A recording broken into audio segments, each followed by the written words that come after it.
اس وقت ایران اور اسرائیل کی جنگ کی وجہ کیا ہے سر؟ یہ کہا جا رہا ہے کہ جوہری ہتھیار بنانے کا خطرہ تھا، اس کو ختم کرنے کے لیے جنگ کی گئی ہے، لیکن کوئی ثبوت سامنے نہیں آئے ہیں، تو کیا وجہ ہے اس کی؟ دیکھیں، میں 3 باتیں آپ کی خدمت میں عرض کرتا ہوں۔ پہلا یہ ہے کہ ایران کا تو کوئی بارڈر نہیں ملتا ہے اسرائیل کے ساتھ، اور ایران کوئی کلیشز اس سینس میں نہیں ہے کہ اس کا کوئی اکانومی کا مسئلہ ہے یا اس کے کوئی کلیمز ہیں کہ بھئی میرے یہ چیزیں ایسا کوئی پرابلم نہیں ہے۔ مسئلہ ہے آئیڈیالوجی کا۔ ایران نے سٹینڈ لیا ہے غزہ کے لیے، ایران نے سٹینڈ لیا ہے فلسطین کے لیے، اور ایران جو ہے وہ اسرائیلی ہیجمنی کو ان دا ریجن اور امریکن گلوبل ہیجمنی کو قبول نہیں کرتا۔ یہ وہ جرم ہے جس کی وجہ سے اس کی آزاد فارن پالیسی ہے اور وہ لا شرقیہ ولا غربیہ کا نعرہ ہے، اور یہی اس وقت جو گلوبل پاورز ہیں ان کو پسند نہیں ہے۔ تو بنیادی بات تو یہ ہے۔ اب اگر نیوکلر بات کریں تو دیکھیں 3 چیزیں۔ نمبر 1، اس وقت نیوکلر ایمبیگوٹی کی جو پالیسی ہے وہ صرف اور صرف اسرائیل کی ہے، جو ڈکلیئر نہیں کرتا کہ میرا نیوکلر آرسنل کتنا ہے، لیکن وہ یہ ضرور بتاتا ہے کہ میرے پاس جو ہے وہ نیوکلر آرسنل موجود ہے۔ پھر اسرائیل کون ہے جس نے غزہ میں جینوسائیڈ کیا؟ 2 سال کے تقریباً پونے 2 سال کے عرصے کے اندر 65,000 لوگوں کو بے گناہ قتل کیا۔ جینوسائیڈ ہے جس کو انٹرنیشنل ہیومینیٹیرین تمام اداروں نے ایکنالج کیا ہے۔ وہ اسرائیل جس نے لبنان کی سوورینٹی پامال کی، جس نے سیریا کی سوورینٹی پامال کی، ایک دن میں 300 اٹیکس کیے، جس نے جو ہے وہ یمن کے اوپر اٹیک کیا، جس نے پھر ابھی آپ دیکھیں پہلے عراق کے اوپر کیا، اور پھر ابھی جو ہے وہ جمہوری اسلامی ایران کے اوپر اٹیک کیا۔ تو کسی کو کنٹرول میں لانا چاہیے کہ جو عالمی امن کے لیے خطرہ بھی ہے، سیوین کو نشانہ بھی بنا رہا ہے، ملکوں کی سوورینٹی کو بھی پامال کر رہا ہے، وہ تو اسرائیل ہے۔ پھر ہم یہ دیکھتے ہیں کہ امریکہ کی جو کلیم ہے، مثلا انہوں نے عراق کے اوپر حملہ کیا تھا، کلیم کیا تھا؟ Weapons of mass destruction. یہ بھی نیوکلیر پاور بھی اسی کیٹیگری میں آتی ہے، یہ ویپن آف میس ڈسٹرکشن ہے۔ آج پروف ہو چکا ہے، یونائٹڈ نیشن نے بھی ایکنالج کر لیا ہے کہ ویپن آف میس ڈسٹرکشن نام کی کوئی چیز وہاں ایگزسٹ ہی نہیں کرتی تھی، یہ جسٹ ایک پریٹیکسٹ اور بہانہ تھا وہاں پر حملہ کرنے کا۔ بالکل ایسا ہی کانفرنس، ایک میٹنگ ہوتی ہے آئی اے ای کی۔ آئی اے ای بیسیکلی ایک ٹول بن کے رہ گئی ہے۔ ایران نے چند دن پہلے کچھ ڈاکومنٹس ریویل کیے ہیں جو اسرائیل میں ایک انہوں نے آپریشن کیا تھا انٹیلیجنس، تو اس میں انہوں نے کچھ 1 ملین کے قریب ڈاکومنٹس وہ انہوں نے ریویل کیے ہیں، بڑے ٹاپ سیکرٹ اور کلاسیفائڈ ڈاکومنٹ ہیں۔ اس میں ایران کا ایک سوال تھا کہ یہ ہمارے نیوکلر جو سائنسدان ہیں وہ کیوں مارے جا رہے ہیں؟ تو ڈیٹا یہاں ایک ہوتا ہے کہ ان کی مخبری، چونکہ نیوکلر سائنسدانوں کا ڈیٹا تو روٹین میں پبلک نہیں ہوتا ہے، لیکن ان لوگوں کو پتا ہوتا ہے جن کے پاس ان کی مانیٹرنگ ہوتی ہے۔ مانیٹرنگ جو ہے وہ آئی اے ای کرتی ہے کسی بھی نیوکلر انسٹالیشن یا سینٹریفیوجز کی۔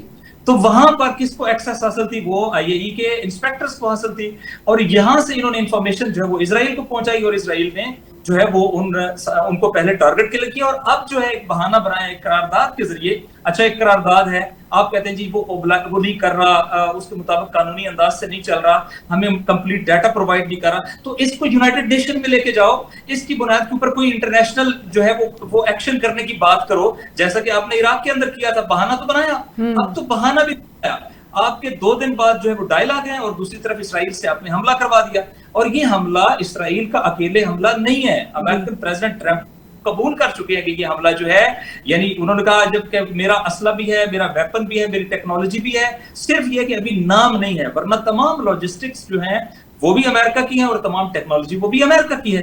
تو اس میں کوئی شک نہیں ہے کہ انہوں نے دنیا کو یونیپولر رکھنا چاہا ہے، اور خوف زدہ ہیں کہ جو شفٹ آف پاور ہے فرام ویسٹ ٹو ایسٹ ہو رہا ہے، تو یہ وہ سمجھتے ہیں کہ اس کے بعد دنیا کے اوپر ان کا غلبہ جو ہے وہ ختم ہو جائے گا، اور اس میں وہ 3 ممالک کو بنیادی رکاوٹ سمجھتے ہیں۔ ایک رشیا کو، جس کو وہ ملٹری مائٹ کہتے ہیں، ایک چائنا وہ اکنامک مائٹ کہتے ہیں، اور ایران آئیڈیالوجیکل مائٹ ہے، چونکہ وہ آئیڈیالوجی کی بنیاد کے اوپر اس خطے کے اندر امریکن مفادات کے لیے جو چیلنج بنا ہوا ہے، اور یہ آپس میں کھڑے بھی ہیں، اور پھر ریجنل کنٹریز پاکستان ان کے اندر ایک ہے۔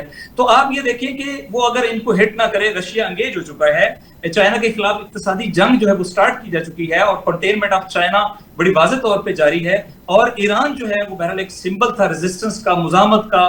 تھوڑی دیر فرض کریں کوئی ایک ملک ہے پوری دنیا کے اندر کہ جو غزہ کے لیے اس طریقے سے کھڑا ہو، کہ جو اپنی اسٹیٹ ریسپانسبلٹی سمجھتا ہو کہ ہم نے فلسطینیوں کو ملٹریلی بھی سپورٹ کرنا ہے، پولیٹیکلی بھی سپورٹ کرنا ہے، فائنینشلی بھی سپورٹ کرنا ہے، اور ڈپلومیٹکلی بھی سپورٹ کرنا ہے۔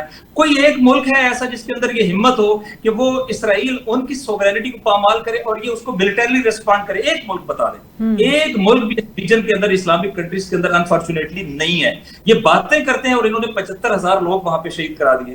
تو یہ جرم ہے کہ چونکہ ان ساروں کے درمیان ایران جو ہے وہ سر بلند کھڑا ہے, اس نے جو ہے وہ اپنے سیکریفائسز کیے ہیں. یہ شہیدوں کا مسئلہ الگ ہے, لیکن جو ایک سیکریفائسز ہیں کہ آپ کے اوپر سینکشنز کیوں ہیں؟ اس لیے کہ آپ امریکن پالیسی کو ٹو نہیں کریں. متعدد بار ان کو کہا گیا, ڈیٹا ایگزسٹ کرتا ہے کہ آپ اگر فلسطین کے مسئلے سے علیحدگی اختیار کر لیں, حماس کو, حزب اللہ کو اور مزاحمت کے وہاں کے لوگوں کو اور فلسطینیوں سے اپنے آپ کو دور کر لیں, تو ہمارا آپ کا کوئی لڑائی نہیں ہے. تو لڑائی جو ہے وہ اس آئیڈیالوجی کی ہے, مظلوموں کی مدد کی ہے, اور یہ ہم سب کی ہے.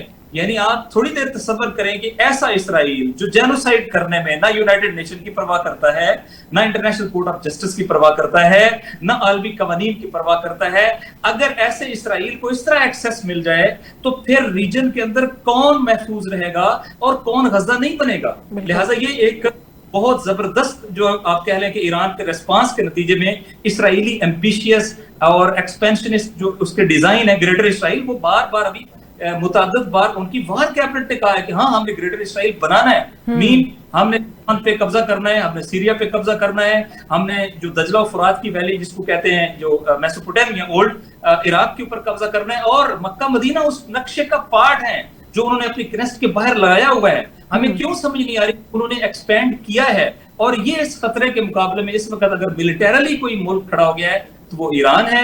لہٰذا یہ بڑا زبردست ٹائم ہے کہ انہوں نے اپنی ریزسٹنس کے ذریعے سے اس کو اپنے سینے پہ لیا ہے. شیرازی صاحب, اگلی بات تو وہ بھی یہی کر رہے ہیں کہ رجیم چینج, وہی نظریاتی جو بات کر رہے ہیں وہ ان کو نہیں ہے قبول, امریکہ کو بھی نہیں قبول.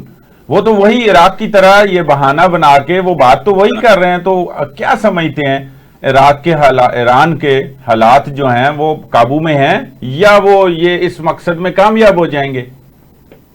یہ آپ نے بہت اہم سوال کیا ہے. رجیم چینج بالکل اب تو بلی تھیلے سے باہر آ گئی ہے. پہلے تو وہ اس کو کوورٹ کرتے تھے, اب اوورٹ کر رہے ہیں, اب کھل کے کہہ رہے ہیں. یہ آپ نے درست کہا ہے. لیکن کیسے؟ اس وقت دیکھیں ایران ایک ہسٹری رکھتا ہے, ہزاروں سالوں کی ہسٹری رکھتا ہے جی. پھر اس تاریخ کے ساتھ, اور ایرانی بہت پراؤڈ ہے اس معاملے میں. وہ امریکہ کو کہتے ہیں آپ تو 200-250 سال پہلے بنے ہو, آپ کی کیا سویلائزیشن ہے.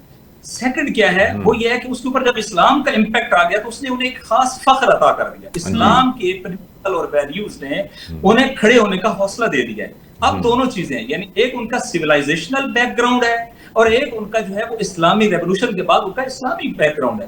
یہ دونوں چیزیں مل کر اتنا اسٹرینتھن کرتی ہیں. اس سے انکار نہیں کرتا ہوں کہ وہاں پر دیکھیں بلوچ سیپریٹسٹ ہیں جیسے پاکستان میں ہیں, وہاں پر امریکن اسپانسرڈ کرد سیپریٹسٹ ہیں جیسا کہ ترکی میں, عراق کے اندر اور سیریا کے اندر بالکل ہیں. وہاں پہ داعش ہے, بالکل ہے, اور وہ انہی طاقتوں کے اہداف کے لیے کام کرتی ہے. اور یہ سارے وہاں پر ایک انٹیلیجنس نیٹ ورک اور رجیم چینج آپریشن میں ان کے پارٹ اینڈ پارسل تھے. لیکن کچھ آپ کہہ لیں کہ بالآخر ان ساری چیزوں کے اندر ایک خیر بھی چھپا ہوا ہے. وہ یہ ہے کہ جو ان کا پلان تھا نا وہ قبل از وقت ڈسکلوز ہو گیا ہے, اور ابھی جو آپریشن کلین اپ وہاں پہ ہوا ہے اس کے نتیجے میں 2 فائدے ہوئے ہیں ایران کو.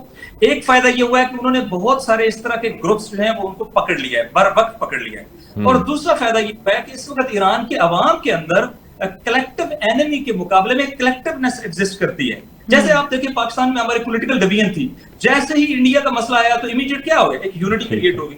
ہمیشہ جب کلیکٹیو ہوتا ہے تو اس کے مقابلے میں آپ کے یہاں ڈومیسٹک یونٹی آتی ہے. وہ یونٹی آپ نے دیکھی ہے اس وقت ایران کے اندر بہت بڑے لیول کی یونٹی ایگزسٹ کرتی ہے. تیسری بات یہ آپ کو ایڈ اپ کروں کہ ایران میں ایک خوبی ہے, 8.5 سال انہوں نے پہلے جنگ لڑی ہے, اور جنگ جو ہے وہ بظاہر تو اس میں عراق تھا, لیکن عراق تو نہیں تھا, اس کے پیچھے تو امریکہ تھا, اس کے پیچھے یورپ تھا, اس کے پیچھے یہ گلف کنٹریز بھی تھے. اب تو ایسا نہیں ہے. ایران کو تجربہ ہے جنگ لڑنے کا, اور ایران کو لمبی جنگ کے لیے اس کے اصحاب تیار ہیں. عوام اگر آپ کے ساتھ کھڑے ہو جائیں آپ بڑے سے بڑے چیلنج کا مقابلہ کر سکتے ہیں.